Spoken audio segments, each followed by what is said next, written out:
This is Dr. B, host of The Dr. B Show and founder of Borja Consulting Group, company that helps businesses grow through strategy, branding, and marketing. Today's guest is Chris Arruda, founder of Bright Idea Solutions. Chris helps entrepreneurs and small business owners simplify their marketing, build sustainable growth, and create businesses that thrive without burnout. Let's dive into this great conversation. Hey everybody, welcome to another edition of the Dr. B Show. I'm here with the great Chris Arruda. Chris, how are you, sir? Man, I'm doing great, and I'm just thrilled to be here. Thanks so much for having me. No problem, brother, no problem. Let's jump right into it. Tell everyone about yourself. Yeah, I would say I'm a very unlikely business owner. I started off in the music industry, left high school, didn't want to go to university, didn't really have a plan, but I loved playing music. So I grew up my late teens and early 20s, sleeping on floors, touring the country, playing in like harder rock bands. As I got older, started being more serious, and eventually ended up in a band that was touring internationally. And we were able to make a living. It was feast or famine, but had some lovely experiences across the world. And through, that's where I learned my business skills. I think at the end of the day, what I realized was even in the music industry, 10% of the work was playing the shows and writing the songs, and 90% of the work was administration, marketing, learning how to run a small business. And I took those skills into brand management, and since then I formed my own consulting company called Bright Idea. I love it, and we'll chat more about that in a bit. Um, so, in your opinion, like, what does like digital ecosystem mean for a small business owner? You just spoke about like the music scene, right? And that's one component, but then there's a whole business aspect of it. So, why is that understanding that digital ecosystem so important? Yeah, I think that, whenever we're talking about small business, the reason I started Bright Idea is because I think small business owners, like less than 20 employees, freelancers, entrepreneurs, like I'm talking about anyone who's operate sole practitioner for all intents and purposes, they really deserve better consulting and service businesses because larger marketing agencies just don't really speak to them. They're not good value at all. They're not built for them. So when I talk about a digital ecosystem for a small business owner, you'll very frequently see, a registered massage therapist or a lawyer or something like that. They have a website, maybe they have a LinkedIn, maybe they have an Instagram account or some other social media account. Maybe they have all five, which is the worst because they're a small team and they're kind of trying to do it all at once. So even though they have all of these individual entities, none of these are actually talking together. They're not working together to make sure that their incoming attention, their incoming funnel is all kind of coming down into one place. So that's what I mean when I talk about the small business digital ecosystem. Everyone can set up these accounts. How do we make them actually work in tandem so that they're serving your business? I love it. Yeah, I think what's happening now, right, is even in the world of AI, you have all these tools, and some of them aren't talking to each other, right? That's why I kind of moved away, even from Kajabi, right? Because Mm. I had all my courses housed on there as an example. Now I moved everything to Go High Level, which is my CRM too. So I just I'm trying to like Yeah. centralize and have my own ecosystem with that. Yeah. And like the more problematic thing about that is like that's not an uncommon story, right? And I think a lot of small business owners or just entrepreneurs in general, they really want to be on the cutting edge technology. So they're really fast to try stuff, let's get into that, let's try that out. And the problem that occurs is you can very quickly be spending 20, 30 hours a week just making sure things are connected and investing in tools that really you don't necessarily need at that point. A lot of my businesses that I run with clients, um, some of them use great tools, but in a lot of cases, we're just going back to spreadsheets because they work and the business is small enough and profitable enough that like that actually makes the most sense. I agree. Excel sometimes could be your friend, even in 2026. Yeah. I Yeah. Yeah. love it. Why do you think small business owners kind of lose confidence in themselves as they throughout this journey?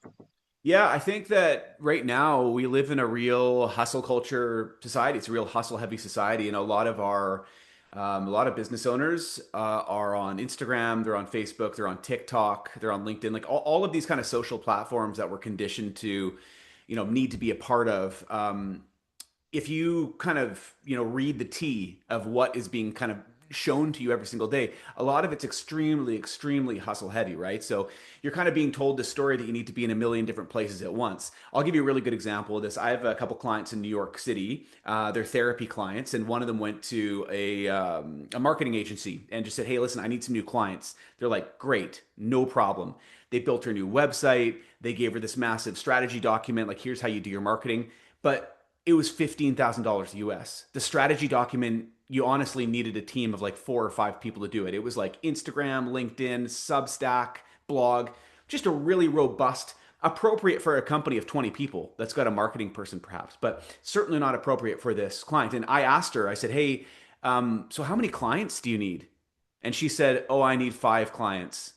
And I was just like, if you need 5 clients, like, why don't we just start by putting your website up and by putting your phone number there and making sure that there's clear calls to action down the page? So when we're talking about small businesses losing confidence, I think that there's just this narrative right now that they need to be everywhere at once. They need to hustle.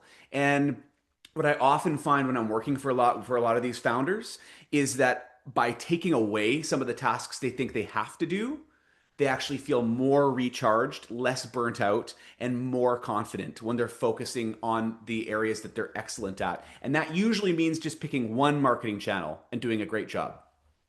That makes sense. I have a marketing friend, and she goes, "Yeah, yes, you need to be everywhere to an extent, like some sort of presence, but you should definitely master one." And for me, it's LinkedIn because that's where a lot of Yeah, my B2B stuff is at. But for others, it could be yeah, TikTok or it could be yeah. IG, Instagram, or Find Facebook. out where your clients are. Where do you think your clients are? Wherever you think they are, go there. If you're one person, you need to be on one platform. If you're 3, 4 people, okay, then you do 1 and a 0.5, and you just kind of scale it in that way. There's no hard and fast rule, but I think with everything that I do, everything's got to be sustainable. If it doesn't feel sustainable for you as the business owner, it's not going to work. What's the point? Didn't we start businesses to feel empowered and to be in control of our own destiny? So what's Yeah, the point of doing stuff that's going to burn us out and like leave us feeling unhappy? I just think it's a non-starter. yeah, no, I agree, 100%. What is the difference between lifestyle business and thinking small? Man, that's a really good question. When I think about the concept of folks thinking small, usually that's operating in a constricted way. It's kind of coloring within the lines, if you will, coloring within the lines of what you know is possible, what you've done before, that sort of thing, playing it safe. I use the term lifestyle business. It's a business I try to help all of my clients build. And when we're doing that, a lifestyle business is really um, picturing a result and picturing and coming up with an intention of how you want your life to look in 3 months, 6 months, a year, 5 years, 10 years. And then you're basically building your strategy backward from what you want. And the reason I like using your lifestyle as the goal as opposed to specific revenue goals or other kind of business targets that would be more conventional is because I find that when people use their lifestyle as a goal, they are often far more flexible in how they actually get there. I find if people are using business goals, like say you want to have a certain sales goal or you want to have a certain head count or like what XYZ, whatever it is, certain valuation, whatever it is, that tends to lead to more thinking that's like A plus B is going to get me C. Whereas if your goal is I want to work 2 days a week and make $400,000 in 3 years, you're going to be a lot more flexible at how you get there. Maybe there's investments involved. Maybe it's not just this, you're not putting all of your eggs in this one basket. So thinking small really is I know what's possible. I'm going to operate within these guidelines and I'm probably not super confident about it. Lifestyle business is I know what I want. I'm going to get there and I'm flexible about how I get there within reason. Love it. I love it. I love it, man. Which will segue, speaking of lifestyle, into my next question. Yeah. Um, Rest, business strategy, and not just self-care. So Yeah. what does that mean? Yeah, great. I mean, you know a lot of business owners. Are any of them good at resting? No, they're all go, go, go, go, go, and myself included. So we gotta Yeah. be careful, or else we'll crash, right? Yeah. And so I mean, I'm sure you've seen this, right? Like what happens when people do that? They get burnt out, and then they start getting health complications, and then they can't perform they can't do their business, right? So Business stops. it stops, Exactly. right? The way I like to talk about rest as a strategy. So two things. Number one, I call it a strategy. It's like a non-negotiable for me with all my clients, including myself. Here's what I personally do. I'm going to show you. You can see here. See this big calendar? That's the entire year mapped out. I mean, you can see these everywhere. It's my entire year mapped out. And if you look at the first half, you can basically see every single 6 to 8 weeks, I have intentional rest built in. Now, it's not, rest does not mean you're clocking out at 4 every day. Rest does not mean you're not working on the weekends or taking every long weekend off. As a small business owner, that's just not realistic. What it does mean is you know your mind and your body well enough that you know when you have to take breaks to keep yourself fresh so that you're operating at the top of your game. So rest is a strategy as far as I'm concerned. And it's just been proven to me time and time again. When you're feeling the most overwhelmed, that's the time to take a breath. If you take a breath, if you take a rest and come back refreshed, the work is still there. And you're actually going to be far more able to take affirmative, positive, really effective action at that time. The way I like to think about this is, have you heard the term drink before you're thirsty? Like if you're Yes, exercising, yes. rest before you're tired. Rest before you're feeling overwhelmed. That's why I actually build it into my calendar. It's like, man, I'm doing a hike this coming weekend. I'm doing a hike. 6 weeks ago, I went to Mexico for a week. It's not cheap, but I'm telling you, when I come back from those rests, man, I am just like, let's get going, and it's I think it's probably one of the most underutilized strategies that business owners have. And it's scary, that's why, but I encourage people to give it a shot. Yeah, I agree with you, man. I was just in Florida over the weekend for Mm, for some business, and I decided like the last day, my last meeting ended at 12, and mm. I basically had like almost 24 hours to just chill by the pool and all that. And I tell you what, when I got back, Sunday, my mind was charged up. And you're right, you're 100% Yeah, right about yeah, that. absolutely. Yeah, yeah, yeah, absolutely, man. Awesome. Tell us about good marketing, for a sole proprietor or tradesperson. Yeah, I think that one's a really simple answer, and I come back to it again: sustainability. I say that all the time. It's so tempting to try to go everywhere, be everywhere, jump on everything, post a billion times. Whatever you're doing as a sole proprietor, as a tradesperson, if there's a sole proprietor or tradesperson listening to this, the number one takeaway I want you to have from this conversation is your marketing must be sustainable. You're already running a business, you're already delivering a service. That's taking up a lot of your time. So you need to make sure that what you're doing on the marketing side of it, you can't do no marketing. You can't have no marketing budget, but it absolutely has to be sustainable. The way that we get to what's sustainable is we basically find out how much time we can spend each week on marketing. And again, it can't be zero. We need to find out how much money we can spend each week on marketing. Can't be zero. It could be $50 a week and 1 hour. But if you're a sole proprietor and you're creative, you can do pretty effective marketing with $50 a week in 1 hour. So I think the most critical thing is find the channel that works for you, find the one that feels best to you, whatever that is.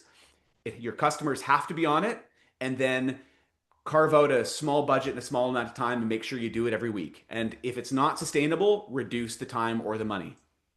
Does it have to be automated or at least or delegated to an extent? Or tell me. Yeah, I mean, so all of those are options. You can certainly automate these things. You could certainly delegate these things. The main reason why I mention it the way that I do is because I think a lot of the clients that I tend to work with, at least if you're a sole proprietor, entrepreneur, someone just starting, they are going to be they're going to be hungry. They're going to be self motivated. They're going to have a lot of capacity, probably a lot of capability, and they're probably going to be excellent at what they do. Maybe they're a plumber and they're going to be stoked to start their own business. They're going to work hard. They're going to be an excellent plumber. But you know what? They probably are not a great marketer. So outsourcing is an option. I think outsourcing becomes more realistic as the business becomes bigger and there's more money to spend. What I think is more realistic for folks, at least starting out, is find whatever channel your customer's on and get medium good at it. Get C plus at it. You don't have to be A at it. You just need consistency and you just need to make sure that your messaging is correct. That's why it's helpful to work with someone who works in kind of branding at the beginning of your business, even though it's a big investment, because your messaging that you're sending out there through these marketing channels really does matter, especially when everyone's doing it. I love it. I love it, man. That makes total sense, man. That makes total sense. Talk to us about why, and I think I'll be interested to hear your comments, your Mhm. commentary on here or your answer here. So why do most businesses have a confidence problem, not a capacity problem? Yeah. I think really it just kind of comes down to some of these same themes that we've been going through. It's like the people that are business owners in general tend to be self-starters. They tend to be hungry to do something. That's why they're starting a business, right? They tend to, I mean, I'm a great example of this where I so infrequently at the beginning of my business ran into my capacity because I had so much energy. I was so excited about it that like I would just, work all the time. I would move mountains to make sure that things got done. Over time, though, when you work in that way, you're going to end up being forced in your business to do things that you're not great at. Maybe that's hiring people. Maybe that's networking with people. This is a huge one. I mean, you're a professional networker. You're fantastic at networking. How many people do you run into on a daily basis that struggle to connect? They A really lot. struggle to Most connect. of them. They should all hire me. 100%, But 100%, man. And man. it's so interesting because I actually, before I started this business, I didn't realize that actually just being a connector is a business. It's an entire business, and for good reason because people just really, really struggle to do that. So over time, when these new business owners or just small business owners are being forced to do these activities that they're not good at, that take their energy, they don't doesn't fill them back up, then they start losing confidence because they're trying to do too many things. They're trying to do too many things that they're not good at. Their energy is being drained. And what happens when you do that is you don't win. You stop winning. You stop getting the validation chain of like, oh, that worked. Oh, that worked. You start kind of running into walls.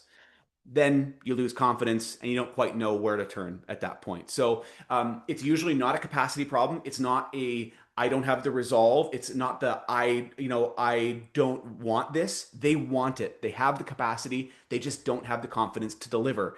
And if there's that's normal. We're not supposed to be good at everything. No one's good at everything. So when you're feeling that way, do some research, find out how to reach who to reach out to. Bringing other people into your business when you're feeling that way, as long as you've done a good job vetting them, is probably the most important thing you can do. No, I agree, 100%. Yeah, and if and if you're not good at it, try to hire someone that can help you. Yep, Right? exactly. Yep, for Exactly. sure. And there's a But lot of pride that comes into play, right? I mean, I think, and I'm a good example of this too. You're doing it on your own. I think I'm doing a good job, but you don't realize how bad of a job you were doing it or how poorly things were going until you bring in a pro or someone who's excellent at that thing. And with fractional consultants and fractional contractors these days, there's a lot less exposure than there used to be. You can hire someone for 5 hours a week just to help with the things here and there. It doesn't have to be super expensive, and it's probably going to solve your problem. no, agreed, agreed. But you gotta be creative when it comes to that, right? Yeah. So speaking of that, um, what did the music industry teach you about running a business? It's all the same, man. That's what it taught me. Um, I think it's that there's this Christmas movie I love. It's called The Family Man, Nicolas Cage. Okay, yep, yep. Anyway, he's got this one moment where he reverses bodies, or no, he reverses timelines with himself, and he's like this Wall Street guy, but then he becomes a tire salesman because something else happened in his life, and he ends up somehow like getting an interview with his old Wall Street firm to build his old life back up. And he makes this comment about it. He's like, business is people, and I know people. And the music industry taught me that above anything else. Business is all the same. It's all people. I mean, there's different forms of business. There's different ways of talking about it, but it kind of comes down to relationships for me. And I said it earlier in the call. 10% of the band, everyone, oh, you're in a band, so cool. 10% was writing the songs. 10% was going to play the shows, and that was a really fun part. 90% sending emails, developing contracts, learning how to market yourself, learning YouTube, learning Instagram, learning these marketing platforms, writing blogs, communicating, booking accommodations, travel. It all kind of comes down to those same skills and it all comes down to people. So I think if you're good at connecting with people and you're passionate about what you do, you're going to be just fine. The old adage that I always come back to, which is as true today as it was in like 1755, is the more conversations you have, the more sales you're going to make. That's truly how I feel. It's The true. more people you talk to, the more folks you're friendly to, and just you're visible to, the more successful your business is going to be. It's true. No, that's very true. Very true for that. one of my last questions is, why does urgency and pressure actually stall deals instead of closing them? Yeah, that's a great one. Everyone's talking about like ABC, ABC, ABC, always be closable, always be closable. How can that Yeah. actually hurt and not help someone? Yeah, I mean, and so I mean, I've worked in sales a little bit in my life, and I think ABC makes sense. It does make sense. I just think that there's a threshold that you need to be sensitive to. You have to have a certain amount of emotional intelligence when you're in these situations. And I do think that over the last 10 years in particular, as people are being sold to in a more and more aggressive way, their patience and their ability to withstand pressure sales tactics is just becoming I would say it's crumbling in a little bit. That's just kind of what I've noticed. There's also so many more options on the table. If you want to go buy, hey man, I just searched for a necklace. I wanted a necklace, so I went and searched for a necklace. I actually went to a couple local shops here in town. I went online. I can go buy a similar necklace from probably 500 different places right now. So I think that there's a time and a place for urgency and pressure and strategic selling. But I think when people have so many options available, I am finding, at least with my clients these days, what's working best is being friendly, being open, having really good boundaries. Okay, boundaries are important in terms of how much time and energy you're spending with a client. But in terms of the actual urgency and pressure, I'm seeing some of those tactics now not work. I think people are just turned off by them because it's coming from all angles and they're just tired of it. They're almost like it's almost an apathy, I would say. So yeah, that's what I'm seeing, and my approach is just friendly, open. Here's what I do. Lots of trust building.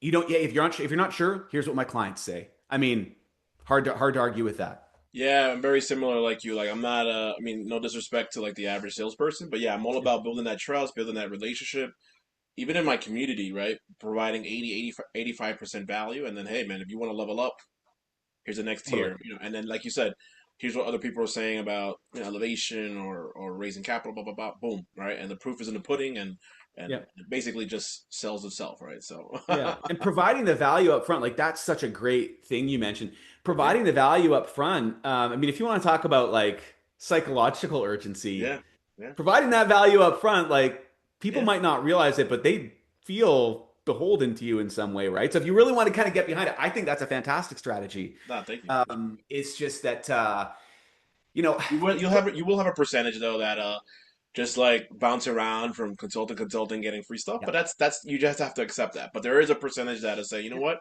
I click with this, gal or girl yeah, or person, right, individual, and let yeah. me just let me work with them, right? So Yeah, and you only, really, I kind of posted actually the other day about not competing on price, which is kind of a bit of a different thing, but it talks to what you're mentioning right now, which is like, yeah, as a consultant, you should only want to work with people that are a fit. Like, if someone's not a right, fit, what I tell people to go to competitors, I'm like, you should check out these other five people because, like, if it's not a home run for you to work with me, I don't want to work with you.